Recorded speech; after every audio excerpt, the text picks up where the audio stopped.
Hello, everybody, and welcome to our session on with the topic Schooling as Violent Memory, the Radical Proposal of Organizational Memory Studies. I'd like to start that we will focus on three main questions, and our participants will respond and share the insights on that questions. And I'd like to say that for the audience that your cameras and microphones will be silent till the Q&A session. You can write your questions in the chat on the Q&A session, and then you can ask them by raising hands. Yeah. Okay, so I would like to start with presenting our wonderful participants. So it's Dr. Diego Carayola, the Professor of Entrepreneurship from University of Victoria, Canada. Dr. Bonnie Fernandez Vosolek, Professor of Education at Penn State University, the United States. Dr. Elena Trubina, Research Fellow at the Center for Slavic, Eurasian, and East European Studies at University of North Carolina, the United States. Nadia Drescher Lambertus,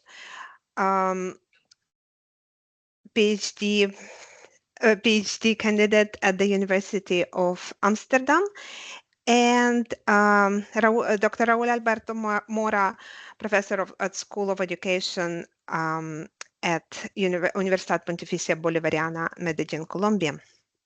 So instead of a larger presentation, I would like to start with the first question to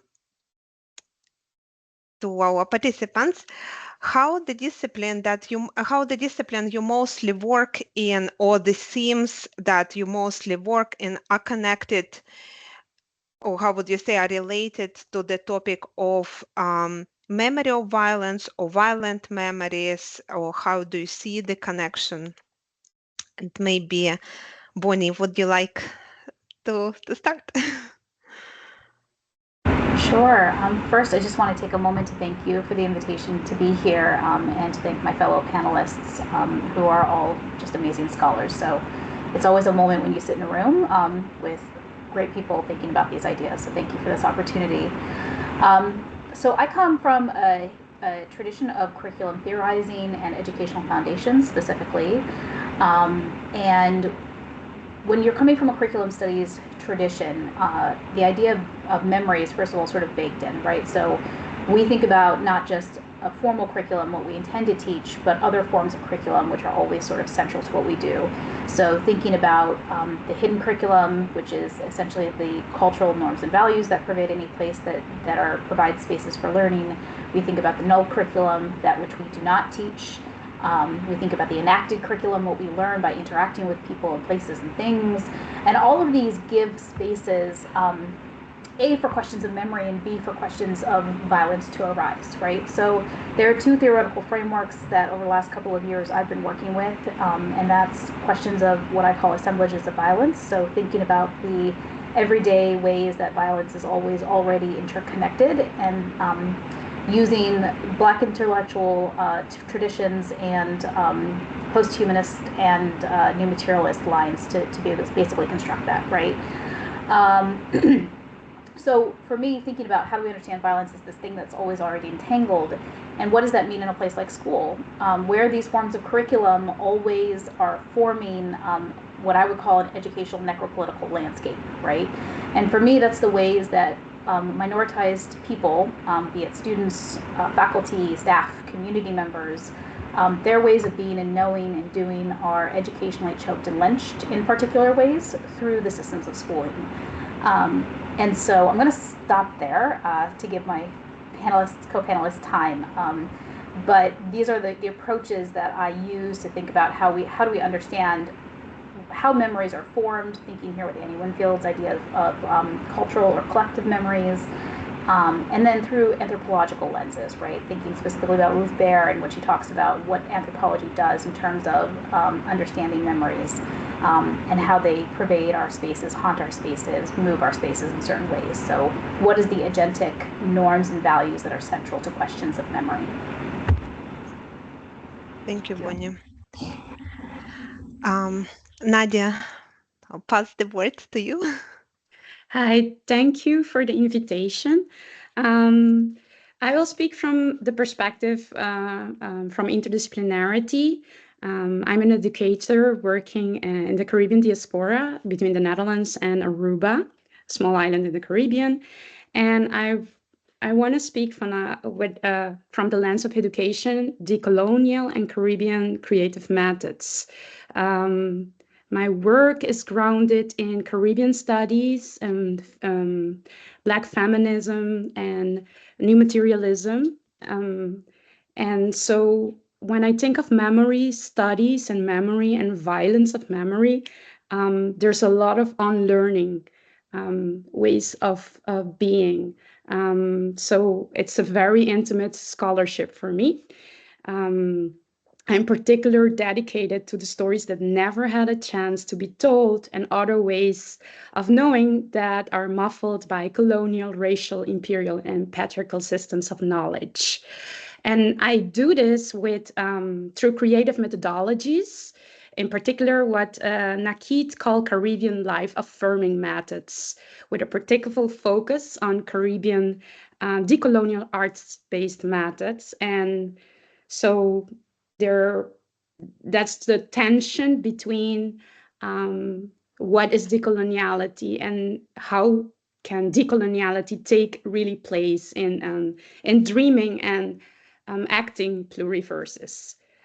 So you could say, if I could name one thing for me in memory studies and my scholarship, would be that in decolonial thinking, or how I experience decolonial being, is that creativity on itself is a life-giving force. So working with that, with life-affirming ways of participatory memory. So I grew up myself on a post-colonial Caribbean island, and I had to learn the official Dutch language to express myself in the classroom, even though my Creole mother language, Papiamento, was what came naturally to self-expression. And because of this language exclusion, I needed ways to articulate my thoughts, feelings, and creativity beyond the confines of the right language. And that became an inspiration for my scholarship. Thank you so much, Nadia, for sharing that.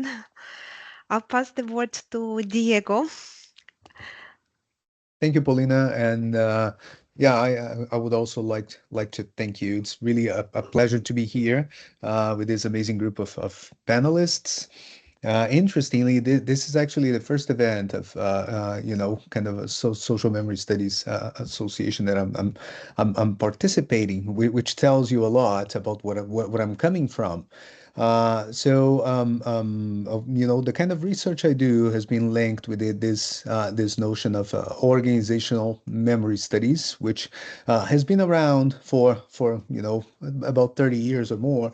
But interestingly, the focus has usually been on organizational memory, so how organizations remember, and basically a very functionalist perspective of, we remember so we can improve what we're doing and become more efficient. The best way to describe the transformation that has been undergoing in this small group of scholarship within organization studies is that we have been trying to catch up with the kind of research that has been taking place in social memory studies for much longer, and this, in my perspective, has really reinvigorating the kind of scholarship we do. My research really touches upon the both topics, the element of violence and memory. And I can say that, in many regards, because, I'm concerned about bureaucracies or, the structures of organizing and the way we basically organize not only what we do or our collective action, but the way we organize our realities, and memory plays a huge, huge role there. So I share with Nadia, an interest in the colonial aspects and the colonial legacies, because the emergence of organizations, or what would be the big corporations, happens in tandem with colonization. So they bear that mark very prominently. And at the same time, it connects with what I think Bonnie was saying when we look at the educational institutions and the way they work. They not only bring, those legacies, but they put them forward. So my very broad agenda in that regard is really to try to clarify the role of organizations as producers, reproducers, and eventually destructors of the past violence and the memories associated with it, and the trauma that comes from that violence, and eventually engaging in different ways of doing things that may undermine some of those legacies. So interestingly, when I read much of the research in social memory, organizations are quite invisible. So all the bureaucratic procedures and eventually the built-in structural injustices and the violence that took place in the past, they become agreements, they become protocols, they become norms, and beliefs of that get somewhat ingrained in the way we do things. And very, very often it's the case that we're not just reflexive about what happens there. So both memory and history, to some extent, they bring us opportunities to be reflexive about those underlying structures that define the way we do things, and eventually may bring back an opportunity to rethink and reflect and eventually change some of those elements in a much broader sense than just working with a kind of a individual or small group systems. Because most of the time, when we look at education institutions, for example, they all tend to behave or to work in a very similar ways. So looking at these broader, what we usually call organizational field perspective, can actually help us understand a little bit better those dynamics. So, yep. Thank you, Diego. Very, very to the point of the idea that I also had about that. And I'll pass the word to Raul. Well, first of all, everybody, thank you. And as Bonnie started, it's nice to be in fellowship with people who are friends, colleagues, people doing the work on many different levels. So when it comes to this question about my field, I come from this intersection between literacy studies and second language studies. So I'll probably address the first question from the literacy side of things. And if we're in literacy, we have to talk about memory and we have to talk about violence, because one of the things that literacy studies is language.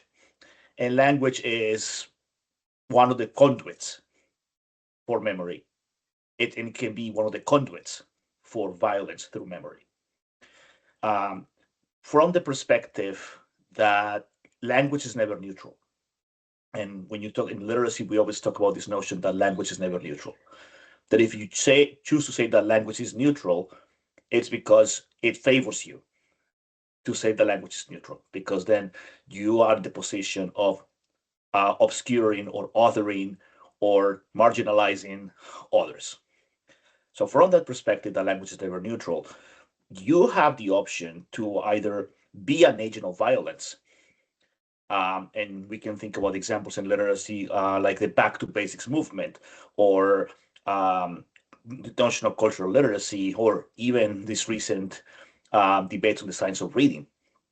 Or you can be an agent of disruption when you take social justice and critical perspectives, and I probably won't talk too much about that because I'll return to that in the last question. But if we talk about memory, we talk about violence, we have to talk about language again. And I'm thinking, for example, when Bourdieu talked about this notion of symbolic violence, that language is that conduit, is that vehicle. Or how, when you talk about Foucault talks about language and power, it's this power dynamics that are exerted through language. How Paulo Freire talked about educational practices and how the language we use in those educational practices can become a source of trauma, can become a source of inspiration. And even other things like the notion of double consciousness by Du Bois, and how double consciousness predicates on how you have to not only change your identity if you're a minoritized person, but you also have to change the way you conduct the language, kind of resonating with what Nadia was talking about, and how you have to accommodate your language in order not to be marginalized, in order not to be othered. So in the sense, literacy, if literacy is not addressing these issues, it's because you're already siding with other forces and you're already taking a stance that goes against people who are being marginalized and traumatized through the very use of the language. And I'll stop there so we can continue with the rest of this really interesting conversation. Thank you, Raul. And I'll pass the word to our next panelist, Elena. And you need to unmute. You're muted. Hi, everyone. Thank you so much for being here. Happy to be part of this lovely group of people. So I speak from the perspective of human geography and urban geography, although, as Paulina mentioned, I have some, as Paulina knows, I have some background in philosophy. Maybe it will show as we speak. So the first thing that comes to one's mind when pondering upon the topic we discuss is that there are obviously scales of memory and scales of violence from the global that becomes increasingly the global scale becomes increasingly marked by violence. Think of all those ongoing wars. And the scale that particularly interests me is, of course, the urban violence in the city, urban violence, quite actively discussed topic. And the observation I want to make about the the ways in which these discussions are often implemented is that there is bias. There is a kind of biased meta-narrative that circulates quite widely in both academic literature, but also in social media and mass media. And this is narrative, the narrative about the city as the place, bounded place where violence occurs naturally. The more active urban growth happens, the more reasonable it is to expect that there will be more violence. Whether this is true, it needs to be additionally investigated. But here, the positivist attitude are at work, namely that very often we are presented with quite impressive, powerful statistic showing that there is a growth of violence. How do they show that? They show the number of shootings, they know the number of incidents happening in schools, sometimes even in the campuses and so forth. And once again, it can be productive in some cases when it comes to attempts to mitigate the violence, but also depicting the cities, most of the cities of the world, as the places where it is natural to expect violence to be happening is something that I think needs to be dealt with. And speaking of this, I am based in Durham, North Carolina, and almost every morning that I grab my smartphone, I see the clickbait notifying about yet another episode of drive-by shooting. This happens mostly in African-American quarters, and one is tempted to think, isn't it natural to think that these things happened in African-American quarters?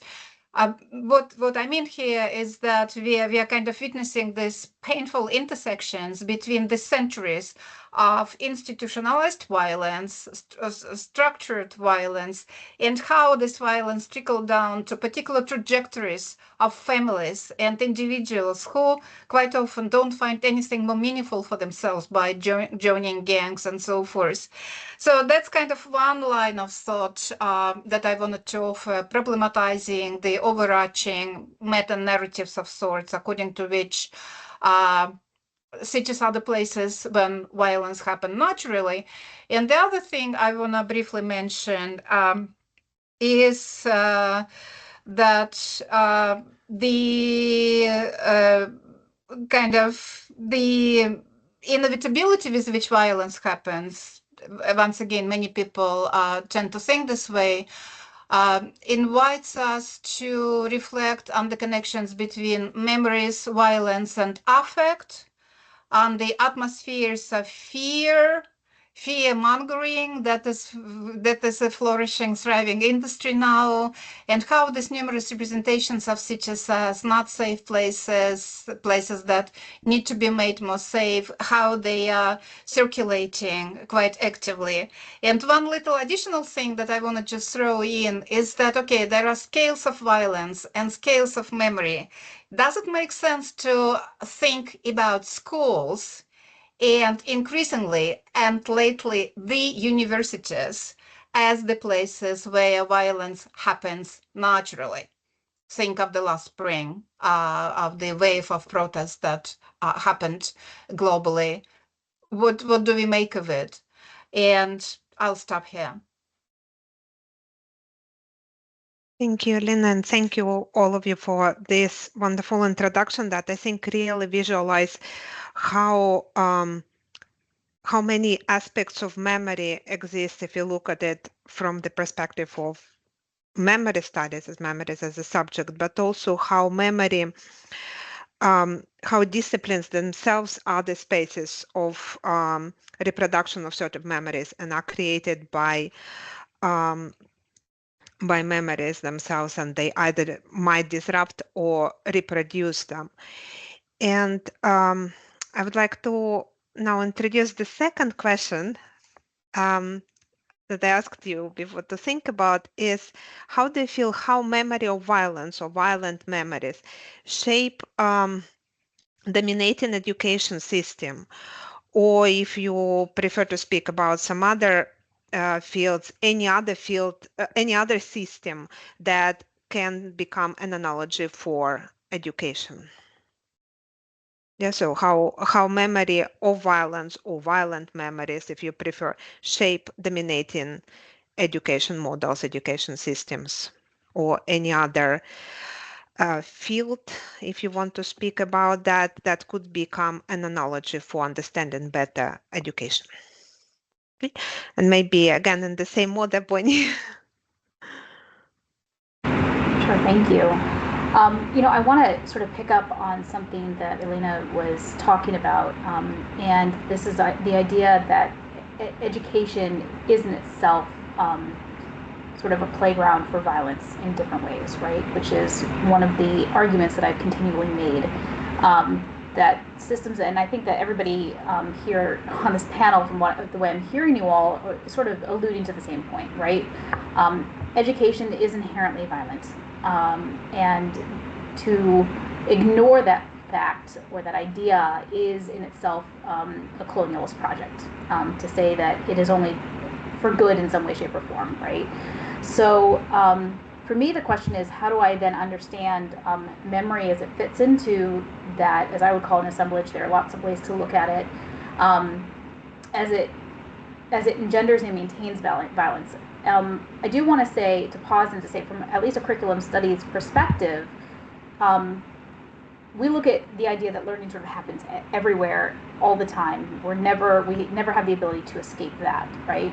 So whether we're talking about systems of schooling or we're just talking about how knowledge is acquired more generally, this very classic question from Herbert Spencer of whose knowledge is of what worth, right? And how do we understand how knowledges are categorized and how they're devalued and all of those sorts of difficult things with knowledges. We can think about how memory, or Cynthia Diller talks about like the remembering of things in places, educational contexts, and that again being a really broad understanding. For me, memory itself is very fickle, but understanding that it does not happen in a vacuum ever, right? So we could think about the neurophysical act of retrieving things, but also understanding how remembering is nested and layered in a person's emotions, their context, their coping efforts, their personality traits, as well as broader collective and cultural or cultural memory, to understand how these things get consistently reconstructed, to think about it from a new materialist lens or post-human lens as to how we understand the engagement of memories in our daily lives. So for me, as memories sort of get distorted from the very process of recalling events, right? The longer and more we recall them, memories can get distorted. What does it mean when collective memory becomes equally distorted, right? So a socio-political shaping of all of the past to maintain the status quo.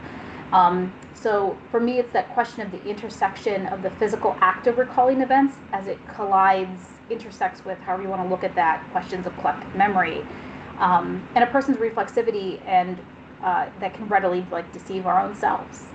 And so the other thought that I just want to sort of briefly mention is then how questions of gaslighting become so effective, whether it's from an individual or a socio-political lens. I've sort of been wrestling with what that looks like in schools and other educational contexts through this lens of the multiple forms of curricula that consistently inform what we do. I'm going to stop there, looking at the time. I think we are quite good with the time, but we can return and expand later. I will always have more to say, unfortunately. Yeah, I know. It's not unfortunate at all. Okay, so I'll then pass the same question to Nadia. Yeah? Thank you. Yeah, when I got this question from the perspective of the Caribbean studies, I mean, the Caribbean has been a site of violence. I mean, historical and present times still, and I align with what Bonnie says, that like the assemblage, like memory being this assemblage of in the classroom, the physical classroom, the books, the representations, the language exclusion, the filters, when will you speak or not, the shaming if you cannot speak the language well, the body remembers, even if you, if you lose, you grow up and you don't know, you don't want to remember, if you don't remember things of your education, it still lives in you. So that bodily memory is, I think, is for me very important in my work.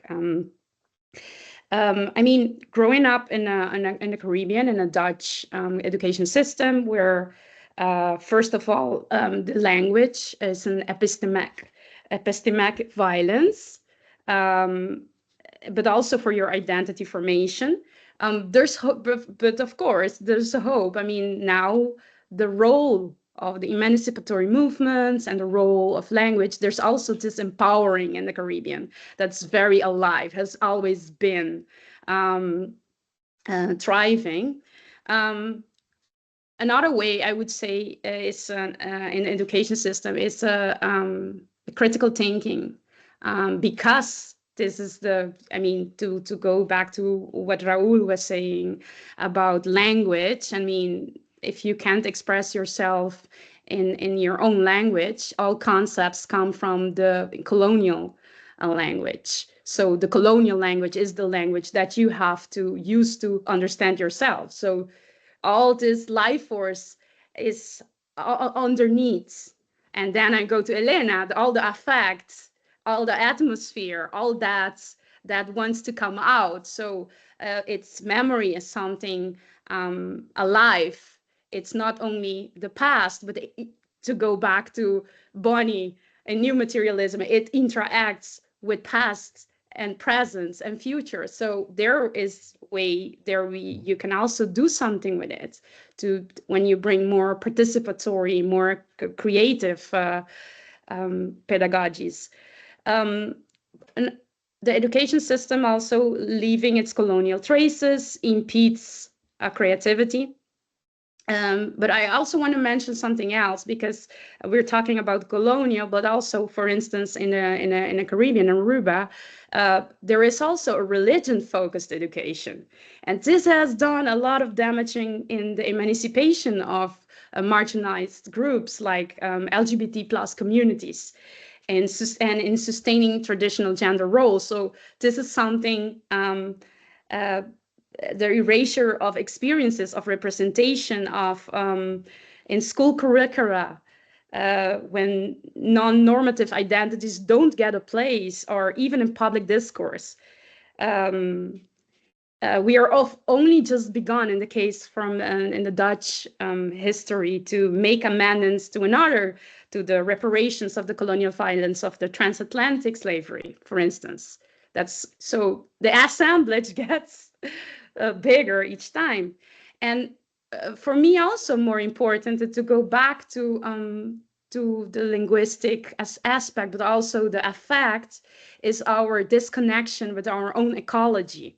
There is no language in the classrooms for the experience of that. So it's only extractive. And so there a lot of unlearning to do and to create. Thank you, Nadia. Really powerful. I'll pass the word to Diego. Yeah, thank you. I really like this question. One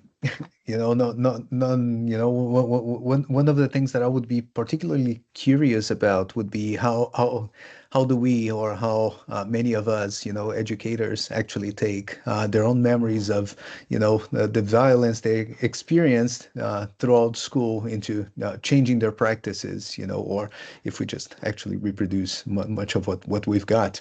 One of the things that I think happens, and maybe it's just scattered thoughts, but I really like the part of the scholarship in memory because of the intergenerational components that we can analyze, even though it's a challenge. But one of the things I see in the field is this changing narrative, or about the value of education, and the connection that it has in relation to narratives of violence in that case. So I think we've been telling these stories of how education has becoming less and less violent, to begin with without physical punishments, for instance, or became easier because it's accessible. So at the press of a button, you have so much knowledge at your disposal. You can do, a Coursera or any kind of course that it might not be very expensive, right? So it became much more accessible and not necessarily structured in the way it used to be. So there are different ways that kids can learn now. At the university, at least in my school, there's a lot of experiential learning now. People are experiencing with land-based pedagogies. So different ways of learning to make it easier and less violent, lots of accommodations and etc. Right? So there seems to be this interesting trend in terms of we're making it more comfortable to you. We're instead of killing creativity, as Pink Floyd would say, that's what education does. We have been actually fostering that. Having kids doing more entrepreneurship. And this is kind of the folks I teach. So much less structure and more opportunity, right? So less banking education and more opportunities for them to actually fulfill what they want to do.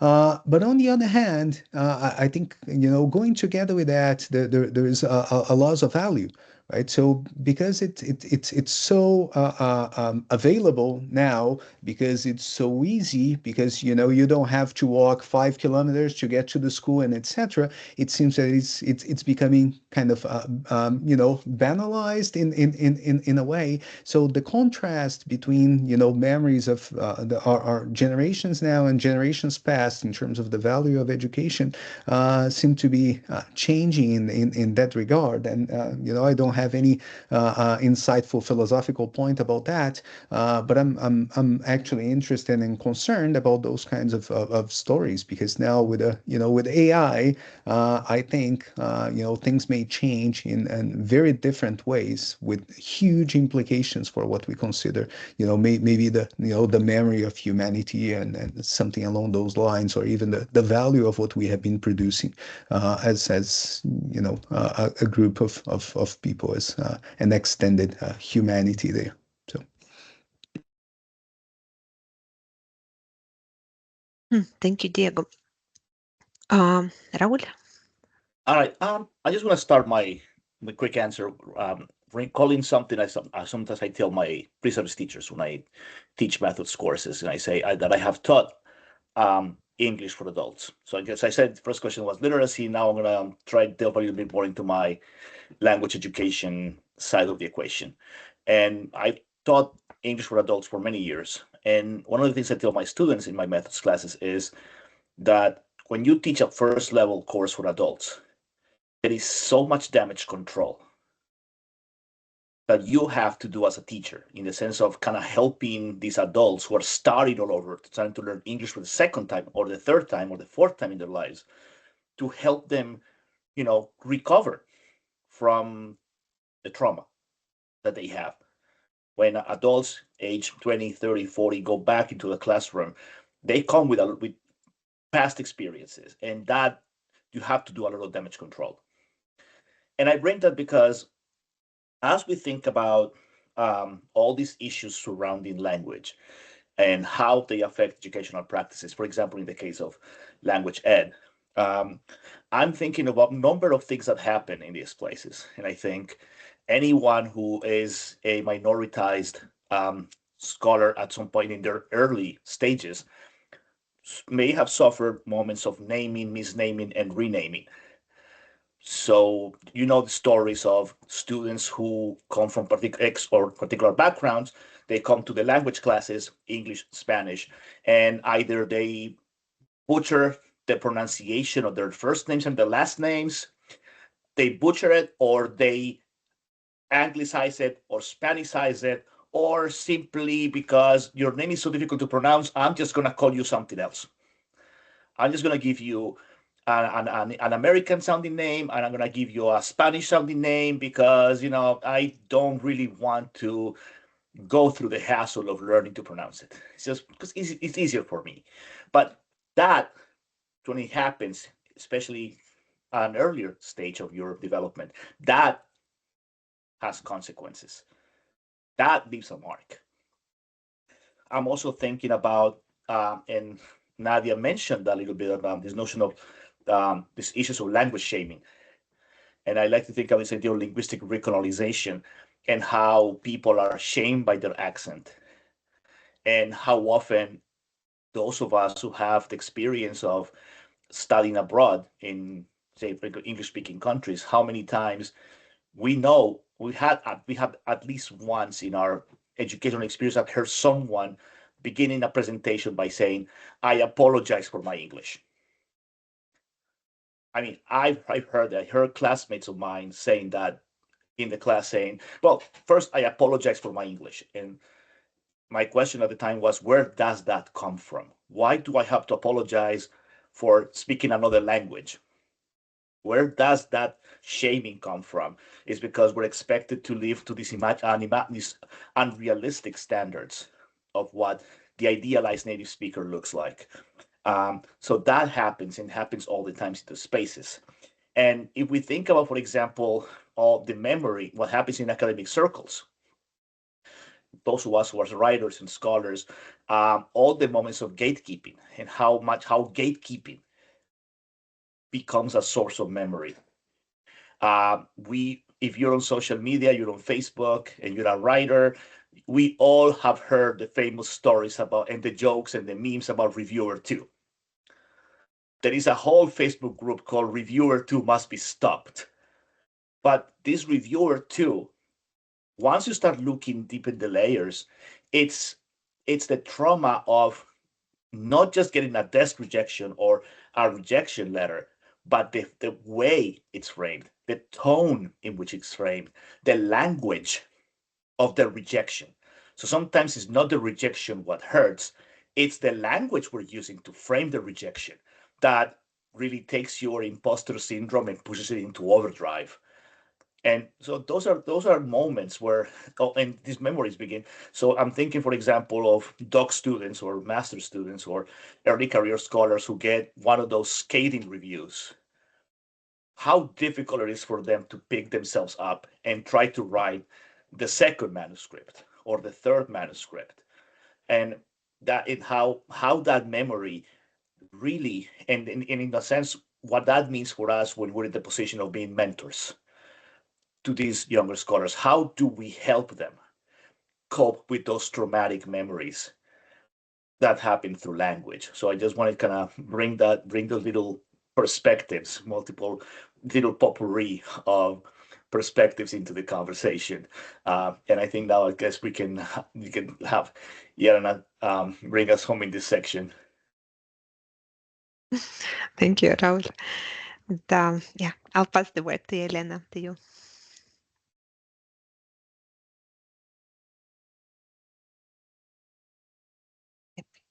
At the last American Geographers Annual Association, there was the panel about the change in curricula operation processing, and one colleague showed us particularly striking slide where his department curricula that was in operation like only 3 years ago now includes a lot of black spots where it concerns gender, race, and some other aspects of, ongoing change, ideological change towards higher education becoming more conservative.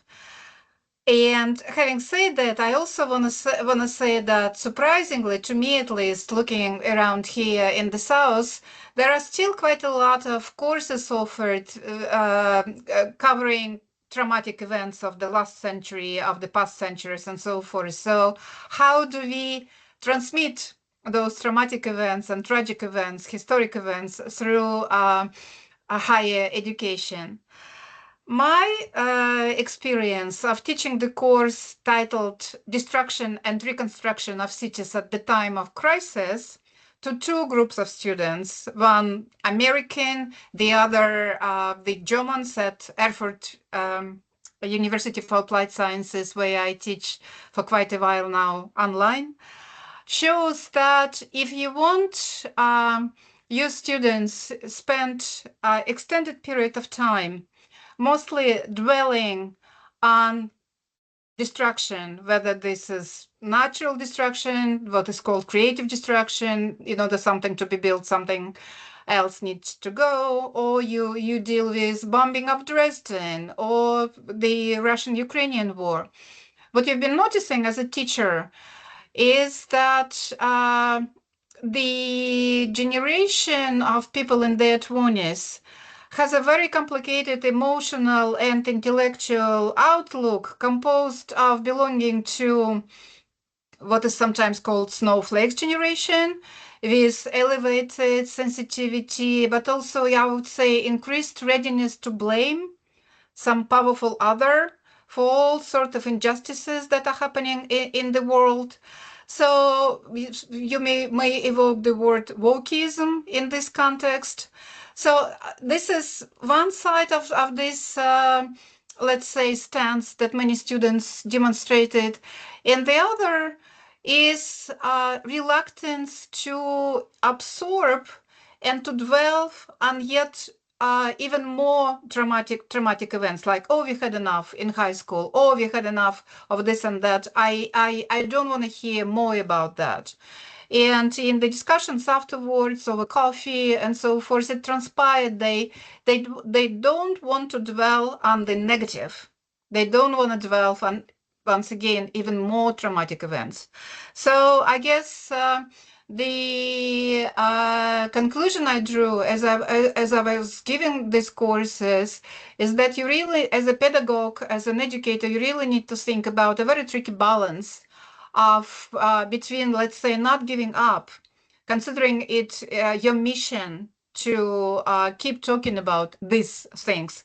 But on the other hand, think about specific ways in which you can implement these pedagogic strategies and tactics in the context when the students are already subjected to symbolic violence and cultural violence and institutional violence. Sometimes memories of traumas and violence circulates in the family. So how to combine your determination to keep this narrative circulating and doing it without additionally harming is still a dilemma that I struggle with. Thank you, Lynn, and thank you all for answering this question, and really, in a very complex and detailed way, mapping the practices that in educational practices and the educational system that traumatizes body, creativity, mind, imagination, instead of actually inspiring and encouraging to deal with that, to find alternatives. And I think also this mapping really reveals the complexity of damage and real embodied damage that that is embodied in the memories and transmitted through education.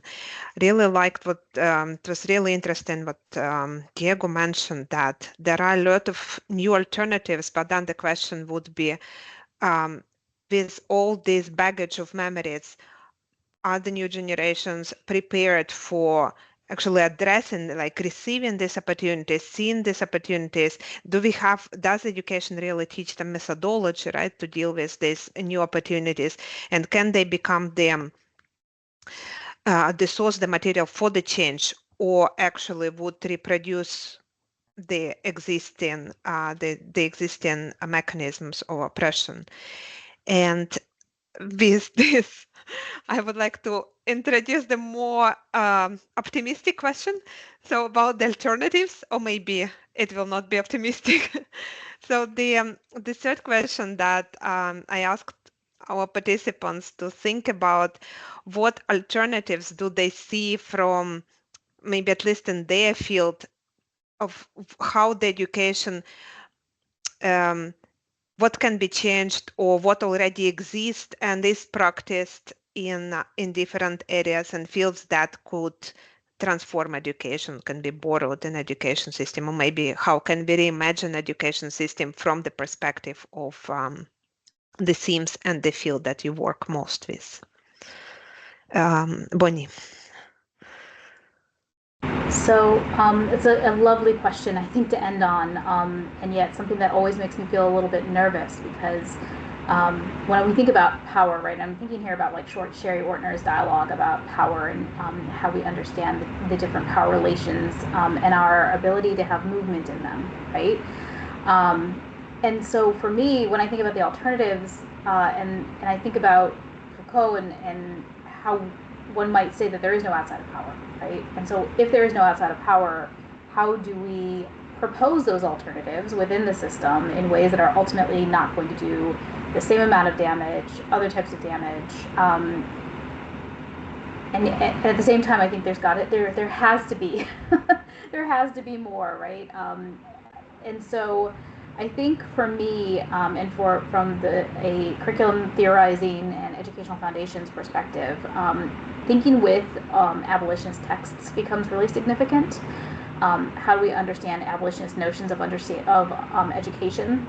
Not as something necessarily, Dave Stovall talks about this in really beautiful ways, not necessarily as something that is destructive, but as something from which we build, right? And how do how do we square away with these, as my fellow panelists have said in multiple ways today, these past, present, and future iterations of violence as they are entangled with each other, so that we're not sanitizing the past, but at the same time taking almost a futuristic lens to recognize that we must build something in this moment, right? On a side note, I'm currently actually writing a piece about questions of imagination, and what does it mean to imagine educational futures. And as I was doing this, I've got 2 small children at home, and was talking to them about sort of what is mom's work and these kinds of things. And so they started helping me imagine differently, right? And a lot of their points of imagination were things that we already know. And so understanding that we can trust children, and that's something that's significant to my home fields, but to say that we shouldn't include children's and youth voices, not just as this side note, not just as a data point, not just as a narrative in a paper, but really think with what are young people, how are they imagining their own futures? How does that sort of fit in and across what we already know as scholars, right? Because I don't want to say that we discount what we also know through continual study as scholars, but to Raul's point a little earlier, and how we understand the traumas as they continue to hit us in different ways in the field. And Raul, you mentioned reviewer 2 and what that means to be assaulted by reviewer 2, right? And how do we understand those traumas? And I think about like epigenetics research and how we understand what that means, right? From past generations or current generations to feel the traumas of past generations. I think if that's true, we also must necessarily then think about how do we understand educational futures with youth voices and perspectives in mind, as sort of a guiding factor to do this kind of work. A lot of my work, I work with sonic ethnographic work, and I think about questions of deep listening and deep listening practices. And also how do we understand this metaphor of resonances, as Walter Gershon talks about, like affective resonances. And I think that too becomes also an important answer to what are, I don't want to say the alternatives, but what are the possibilities? Are paying attention to the things that the project of schooling, at least from a perspective here in the United States, often not just forgets thinking about memory, but pushes out on purpose. So there's something to really understanding the affective tensions that exist and honoring them rather than just sort of moving quickly past them. And I think if we engage in that work a little bit differently, then we set ourselves up as a point of resistance and resilience and refusal to violent interactions, intra-actions, as they're consistently hitting, for me, the forms of curriculum as they're always already in places like schools. And then as they seep and speak and leak across community places, as Rob Helfenbein would say, right? So what does that mean from a critical geography standpoint? Again, back to Elena's work, as we don't understand these schools as the siloed thing that happens, right? But from a geographical, socio-political understanding, how they're always already interconnected with places and spaces, and then Diego to the things you've been saying today too, right? In and across historical understandings and in those sorts of things. So I don't even know if those are real viable alternatives, but it's something I've been milling in my head, because I think for me, this is really important work, but for me as a parent, it has a very different weight to it, right? One of the things that I think is difficult as a scholar is we engage in this work. We theorize this work. We live in this work. As I was joking with a colleague the other day, it's like I could take a bath in theory and be perfectly happy. And at the same time, when you see the things that you theorize hurting your children, causing the same violence that you theorize about is impacting the bodies and lives of your kids, it has a very different weight to it. And so I think we must necessarily think about what this means practically to be able to imagine together. And when I mean together, I really do mean as an interaction, because if memory has its own agency, which I do believe it does, right? Think about Jerry Rojak's work with the agency of racism. If things like racism and memory have a particular type of agency in our communities, then the question is, how do we work in and against that question of agency, right? To resist it, to be able to have a different future as we move forward. So thank you. Thank you, Bonnie, so much for this wonderful, deep insight. Nadia. Yeah, I'm what Bonnie was saying. I was really like when you said when you're a parent, from the perspective of a parent, and what that does. It's like you, yeah. I think from hearing from what we've been talking about, and the classroom being actually, Raul was saying, the teachers being traumatized, the students being traumatized, outside, you know, constantly crises, trauma. So a classroom is a trauma-informed place. And I think if we could accept that, and first of all, I think slowing down would help. It's like education has become this accelerated, and to go to what Diego said, now it's more frictionless. You know, you can download this Coursera or go on LinkedIn and post what you're doing. It's like this keeping up of appearancing constantly. But if you just, you know, what is education? Going back to that, it's creativity, it's life force, it's tapping into something that you can collectively do together. So in the case of, for instance, in the Caribbean, I would say the role of arts-based methods is important, a way to touch material, to work with material. It slows down the body, it slows tangibility, helps. It's also ritual. I mean, I've worked with students going to the National Archive to see the slavery registry. What does that do with you? You need to slow down. You need to feel the grief. So the classroom needs to be a place for that, where we can co-regulate together our nervous system. Another thing I think is very important is the ecology as also as a home. I mean, ecology means home, and we forget that, as the biggest assemblage ever, and how our relationship with nature also gives us language. Like, what can mushroom teach us?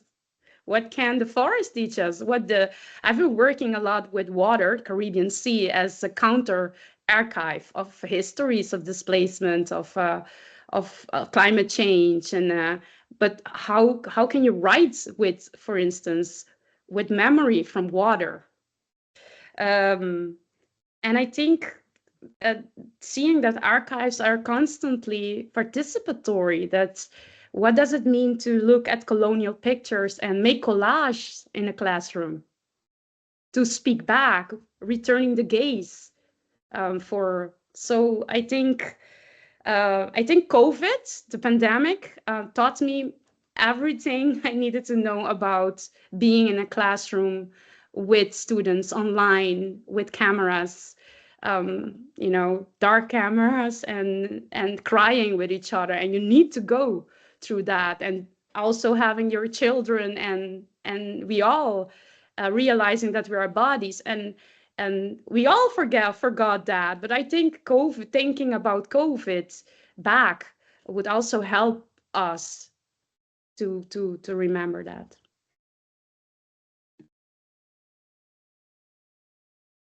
Thank you, Nadia, for bringing again this body perspective. Diego.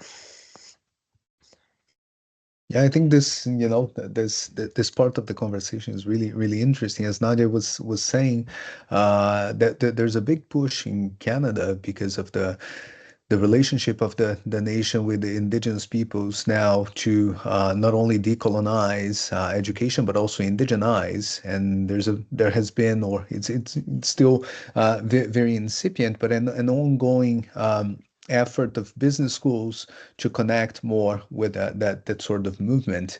So many of those aspects, have been at least mentioned. But because my research actually I do research with some indigenous communities, there's some very interesting elements of what you were saying, Nadia, that I think really kind of connect with some of the things I've been looking at. And it's amazing, when you start looking at some of the more recent anthropological research that takes place. There's one specific perspective that I'm looking at that focuses on dreams and how dreaming is actually a pathway for learning, and how there's a huge part of some Amazonic cultures, indigenous Amazonic cultures that actually argue that they learn through the dreaming. So there's an ancestral knowledge that is acquired through that process, which is extremely interesting from my perspective, and really connects to what you're saying. But that's actually a detour to try to make a more maybe bold and tentative argument in a way. So part of the argument with the development of new technologies is that we're moving away from or we're moving back from a written culture to a more oral culture. That if in the past we depended on literacy, maybe we're reaching a point where we can let go of some of it at least, and get more get back to having a bigger chunk of our lives that is actually just oral, because it's facilitated by technology. So that sort of a mediated relationship that we're establishing with the world now becomes quite interesting, and many different possibilities there, I think, exist. But one of the questions for me, and since we've been talking about violence, and one of the biggest violences is really to introduce kids to literacy, is to literate them, right? Would illiteracy be an option, right? And and the provocation actually comes together with the whole idea of, would we ever be able to let go of violence? Because that seems to be something that we're kind of fighting against.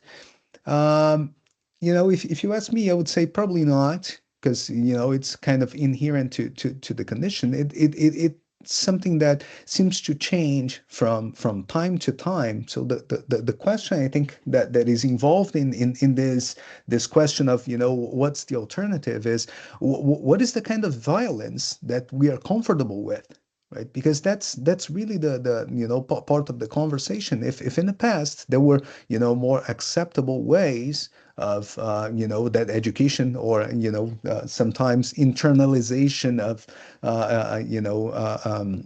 educational components were accepted, maybe they are not anymore.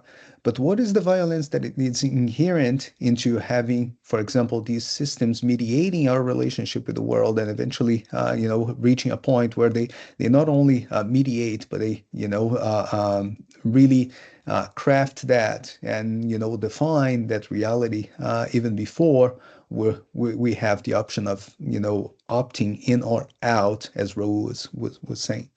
So again, just to leave the provocation. Thank you, Diego. Thank you. Raul. Yeah. Well, once So again, thank you you will for. respond Yeah. to literature. Well, I will, but no. I actually will expand on what Diego said. But I wanted to start by saying that I really love the. I mean, as Bonnie and Nadia and Diego said, well, I really appreciate the question, because, and this is one thing I tell my doctoral students when I teach my critical theory class, and I love the fact that I get to teach a course on critical theory, especially in these crazy times. That sometimes we come to the critical work from a position of despair or because we're angry, but you don't stay there angry. You have to move into a position of hope and love in order for it to work. That you cannot do critical work out of despair. We come to it because that despair, because we're angry, but you have to channel it into hope and love. And that's why I like the question of that. Now, Diego said something very interesting, and I would say even further that some of those social justice alternative views of paradigms of literacy have moved away from even thinking of that in terms of this as a binary position, literally literate. We kind of say, no, that doesn't work. Or even that divide that you mentioned between literacy and orality. That for those of us who do this kind of work, especially when you start thinking of the digital or the multimodal, that binary, that dichotomy doesn't exist. Literacy includes all kinds of texts, print, oral, images, emojis, memes. We throw all that into what we call text. So I mean, I love the would resonate, and kind of that brings me to the alternatives, because from this alternative paradigms and this social justice strand of literacy, because there is a social justice strand, just as there is a strand of literacy that yearns for the good old days where you just read the dead white guys and you just worried about the standardized tests and the back to the basics. There is an entire counter movement that is more about the social justice. It's more about the minoritized voices. It's more about the diversity. It's more about equitable literacy practices. And that's where I stand. So my work, a lot of my work is informed by critical literacy. And when you look at critical literacy is an invitation to challenge those instances of violence. It's an invitation to question those normativities that become further sources of trauma. I was thinking of some of the work that people are doing with racial literacies and racial linguistic ideologies, how we disrupt what it means to speak a language, or how we disrupt how you're supposed to sound in a language, and how we disrupt those traditional normativities that are very Eurocentric or very heteronormative. How we start thinking of these culturally responsive and sustaining practices in our schools, how we start going into the anti-racist, the abolitionist in the work we do, how we bring all those voices. So basically, how through these views of literacy, how we start bringing those voices that have traditionally been in the periphery and bring them to be part of the polyphony. How we fight to disrupt this monoglossic, monotonic, monochromatic views of language, and make it more heteroglossic, more of a carnival, more of this language interplay. So I think that that's part of the movement that we're in. Even when I was listening to everybody, the lyrics from that famous song by Billy Joel came to my mind. We didn't start the fire. I mean, we didn't light it, but we're trying to fight it. And I think if you're on this side of the fence when it comes to literacy studies, we didn't start the fire, but we're gonna do everything we can. If we cannot put it out, at least we're gonna keep fighting it until kingdom come. And that's what keeps us fueled, and that's what keeps us running. So I just love being in conversation and raising these questions in this panel. Thank you, Raul. And Yelena. Are we running out of time? No. I mean, we are good. You're actually really wonderful with keeping so you can answer, and then just checking. Oh, this is so wonderful. So many insights coming from so different perspectives. What are the opposite of violence? What binary opposition we can think here about? One, of course, is violence versus security, which is being just so abused, the whole discourse on security and the ways to implement security, that you're really even reluctant to think along those lines. And the other I don't know, maybe comfort, feeling comfortable where you are. It may seem simplistic, but I think it's awfully important to imagine our classrooms as the spaces where one feels comfortable to talk. And I want to draw on what others said about the importance of orality, about the really in real time happening discussions with use of one's voice and perspective and so forth, because I think one shouldn't forget that we find ourselves in the information age, in the age of ubiquitous artificial intelligence, where the amount of cultural representations of different kinds, including the ones about violence, is so immense that it makes the circulation of social memory, collective memory, cultural memory, family memory, individual memory, much more complex than several decades ago.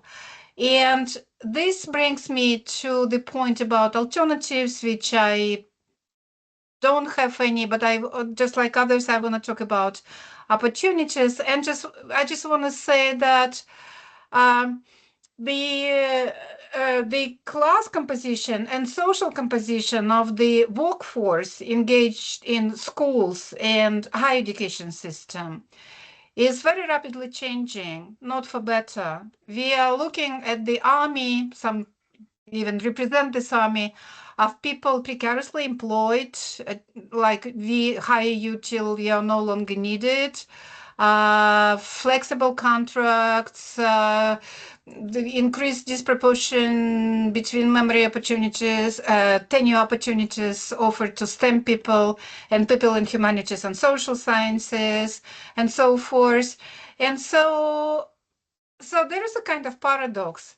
On the one hand, everyone understands that we are here in the system of schooling, including higher education system. We are here to give our students the memories, positive memories they wouldn't have had otherwise. It's up to us whether we are highly motivated, determined, critical, inspiring in the classroom during the discussions happening in real time. That's one of the most precious things, at least to me, that your profession gives you.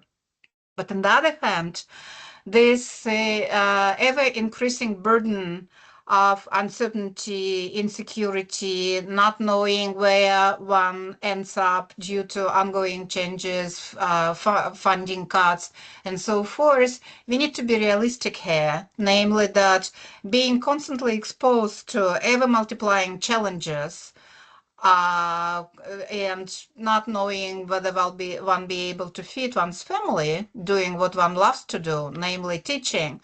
Add to this the importance for university administration of our article production as opposed to our, let's say, teachers' motivation. Very complicated kind of nexus of tendencies and circumstances, which in the end leaves it to everyone's motivation, integrity, and determination to continue doing what one here, what one came to do, in spite of all these circumstances. We are here to give them positive memories they wouldn't have had otherwise. And I'll stop here. Thank you, Elena. Thank you, all of you, for this really profound and challenging and inspiring responses. Just to ensure that we have time for questions, I really briefly kind of summarizes another thank you to you to remind for reminding that, and kind of highlighting that this is both memory and violence, and together in education, it's a very complex matter. And you really wonderfully reminded that complex matter requires complex measures and participation of complex and diverse participants to make sure that the action happens. And I really liked also what all of you in different ways highlighted, that when we fight against memory, probably it's more important not to fight against it and not to silence not memory, sorry, against the violence, not to silence, kind of not to emphasize against, and with this silence sanitize the discourse, the actions, but actually learn how to honestly work with that, and considering all the complexity and the diversity of the situation. Thank you so much. I'll open up the space for questions. And I see in the question and answer, maybe, I don't know if you can see that, probably yes. So there is a comment from one of the participants about Bangladesh. I don't know, do you want to um, um, say, kind of elaborate on this question? Well, maybe, okay, so then we'll wait. You can at any time raise your hand. And so I saw a hand, Atina. Sorry, it's Dr. Atina, I think. Yes, ma'am. Yeah. Can you, yeah. Let's start then. Good evening, all. I'm Dr. Yeah. Etina from India. Okay. So, thank you for sending me an invite to join this meet. It was thought provoking and insightful. And I'm from India, and I have a question to ask the forum. Here we have schooling, that is after post colonial time. Am I audible, ma'am? Yeah. Yes. So, here we have the post colonial hierarchy systems, and still we have the silencing of the indigenous knowledge in India.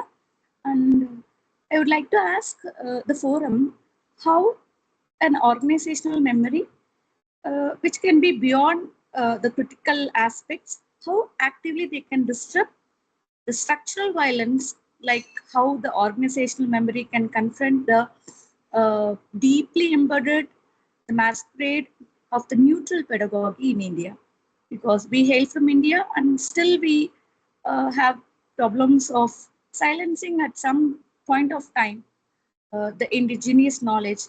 We do have systems, certain systems evolving right now, but still would like to hear suggestions from people like you. So, can you tell me how beyond critiquing, beyond criticizing things, how things can be shifted, how this structural violence of a post-colonial India can be shifted in a classroom? Maybe, yes, I would like to hear from you. Thank you. Thank you. It's a very complex question. Yeah, but maybe no, the you guys, or maybe I don't know, also somebody from the audience that, do you? I can Yeah. maybe start. So, I wouldn't say I know much of the context you're speaking from. So I wouldn't be able to cite any specific examples of what's going out there. What we have seen, or what we're starting to see in Canada, at least with the experience of the residential schools, was that the residential schools were brought together indigenous peoples from different nations that eventually recognized that they were subjected to this very harmful system. Right, so it wasn't one school or another, as I mentioned before. It was a whole system that was created and put against them. But once that recognition started, and there was a movement to actually eliminate the system. It took the longest time, and the last school I think was closed in 1989. So it's still very, very recent. We still have lots of survivors here. Um, but part of what the process that is undergoing now is that those survivors, or some of them, have been able to kind of get together and say that we need a different model, and kind of starting with the process of healing and kind of making themselves heard in terms of the atrocious experiences that they had on the one hand, and on the other kind of getting together to question those systems and starting to envision some potential alternatives, which have been around elements of land-based education. And so we do have nowadays some indigenous schools that were created and managed by indigenous peoples that have been bringing more and more indigenous knowledges to the classroom. So I'm not sure how much that applies to your context, but I'll be happy to send you some links, or if you think that helps. And I think also Nadia and Bonnie, in a way, responded, gave some responses to maybe these concerns of kind of working with trauma and grief, but also I think Yelena and Raul, you offered some proposed some ideas, but I don't know. Do you want to maybe add this one or like briefly? Actually, I do. Because I mean, one, and kind of going back with some of the things Diego was talking about, and I think one of the big problems we have, and probably one of the biggest sources of trauma in a way, it's how, especially in the context of the global south, these educational reforms tend to be very outwardly looking. So this idea, and this happens in Colombia all the time. Um, let's go look at what everybody else is doing and let's forget about what we're doing. So, and I talked about this in my critical theory class, like that in my time as a teacher for over 30 years, I have heard examples coming from Spain, examples going from South Korea, examples going from Finland, examples going from Singapore. And yeah, but it's kind of like, let's just do whatever Finland is doing. Like, well, whatever Finland is doing is an entire overhaul of the system. Are you willing to do that? They're like, no, we just want to do the, just don't give them homework. Like, oh, yeah, that's going to work out. Or no, let's do what Singapore is doing. You mean the whole overhaul of the system? No, just more mathematics. Like that doesn't work. And I think that's one of the sources of trauma. It's this outward looking with poor implementation instead of looking at the at something more grassroots. And I think Diego was going into that point that in order to break those cycles of violence and trauma, we have to start by pushing for more grassroots. And yes, we can look at what everybody else is doing. I'm not saying we should be so encroached in our own beliefs that we don't even listen to anybody else. No, what I'm saying is let's listen, but let's also begin to think of this grassroots event. So how we push for grassroots, I think it's going to be one of those ways to break some of those particular cycles that you were talking about in that post-colonial times. I mean, I can completely resonate with some of these aspects, having dealt with some educational reforms in Colombia. So I feel you in the sense of I know what's going on. So I appreciate the question. Nadia. I would like to add to what Raul was saying, that maybe to you can change the system in one day, but to see the classroom as, and going back to bell hooks, as this space where you can actually work with stories, knowing each other, make like as a teacher, you have your approach. You can bring love in the classroom, and if each teacher knows this, I mean, it's at the level of the micro politics and the small, we can change the classroom. So I would say that would be a way to do that. Thank you. Maybe let's take another question. Thank you for your question, Dr. Tina. And then there is another question. I just don't want to mispronounce the name. Payu. So I see one hand. Hello, good evening, everybody. I'm from Nigeria. What I'm trying to say is that education itself is politicized, and education is shaped to perform a social function. For example, during the colonial era, the curriculum was channeled to serve the interests of the colonial office holder. In the beginning, when the missionaries were clamoring for literacy, because in my own culture, Yoruba land, we were more of we practice the oral form of education. But when they came and brought this old literacy and everything, the people weren't buying it because it was not going to be useful in a wider public. But when the colonial offices started building massive infrastructures and they needed to employ Africans, and Africans also saw the opportunity to be employed. So the interest in gaining attending the schools rose. But by the time we got to the Great Depression, where wages were not being paid and the people were not really seeing the satisfaction of gaining Western education, there was a return to the indigenous form of education where the family train artisans to perform a certain function in the society. So there's always this dialogue between mixing research and vocational skills. Then the other thing that also emerged is that when education here started from small unit, because it was the family that was passing down the knowledge. By the time they're getting into a bigger space, the question of inclusivity arose.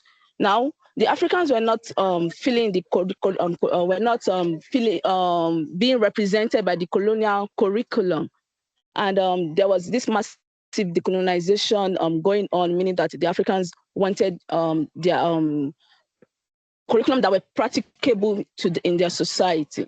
So even at the end of the day, when colonialism ended and the indigenous people started to gain independence, the political terrain, the society had changed. People have moved from being this homogeneous society. For example, Lagos became heterogeneous, where it became a center for the meeting of several ethnicities that never met before. And this representative of all this ethnicity are now being placed in classrooms, and which so the indigenous, that means the Yoruba people, will be larger. So there's always this discussion: how inclusive is it? How safe is the classroom for the minority groups? Is the curriculum capturing their interest? Are they interested in the type of curriculum that is being used? And also, do this system, the teachers, the educationists in the class, do they respect diverse opinion? Do they respect diverse identity? So it still boils down to we respecting each other as individuals and realizing that we all come from different backgrounds. And it is, I believe that even though we cannot make a huge change in the wider world, but the change starts from us, the educationists, in the classroom, to make sure that our classes are safe enough for every voice to be heard. Thank you very much. Thank you. Thank you. Now, do you want to maybe any? No, just like there was a note that we are finishing soon. I also don't want to go overboard, but maybe any comments, responses to? Yeah, Ronnie. Yeah, sure. I'll take that just for a brief moment. You know, I take what you're saying, and in particular want to sort of latch onto that last part about being heard, and how do we listen to each other and to our histories in ways that allow us to move differently as we work into the future. And I think that in several ways, this comment and the previous question are related in important ways. Because what I'm hearing is this common thread about how do we understand our practices of deep listening, right? Which is actually coming from sound studies, but how do we understand these practices of deep listening as they pertain, in this case, in the first question, to Indigenous dialogues and things like that. And in the second case, more broadly, but you know, for me, It's how do we sit in community and listen deeply, and understanding that that deep listening has to always necessarily extend across time, right? So how do we understand as time gets constructed in its past, present, and future iterations? And so I think not an answer to that, to what the last participant just said, but maybe a provocation about how do we, if we're not listening well or listening deeply, what does that mean to do so with a degree of care that allows us to resist, refuse, to Diego's point a little bit earlier, the question that you asked, to let us to set violence aside in important ways. I don't always think I know the answer to that, but I think it's an interesting provocation to consider. Thank you so much. I don't see any other questions, so I'll then wrap up. I would like really to thank you, Nadia, Diego, Bonnie, Raul, and Elena, for taking your time and thinking through the question and addressing this, even if briefly, but in such a thoughtful, insightful, and provocative way. Thank you so much for that, and thank you, Katarzyna and Memory Studies Association, for opening up a space for this discussion. And of course, I would like to thank all the participants, all the audience for your comments, questions, and just for your presence and interest to the topic. Thank you again so much. It's really brief, but big and profound. Thank you for taking your time and sharing your thoughts. Thank you.